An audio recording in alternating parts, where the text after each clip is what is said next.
நீ என்னை காதலிக்கலாம் ஒண்ணும் செய்ய முடியாது, மறுபடியும் கூடுதலா அன்பை காட்டுவேன். மறுபடியும் ஒண்ணும் செய்ய முடியாது, மறுபடியும் கூடுதல் அன்பை காட்டுவேன். மறுபடியும் நீ என்னை காதலிக்க, மறுபடியும் கூடுதல் அன்பை காட்டுவேன்.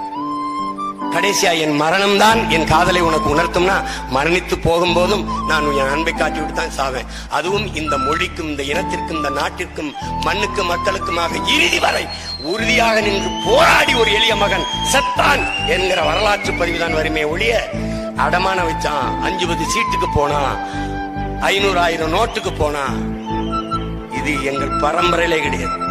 சிங்களன் எங்களோடு சண்டையிட்டான் என் அன்பு மக்களே, அவன் கடன் வாங்கி கையெழுத்து போடாத நாடு கிடையாது.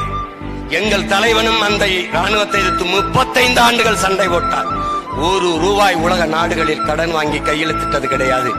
பாட்டி வடை சுட்டு வித்த காசிலே படை கட்டி போராடியவன்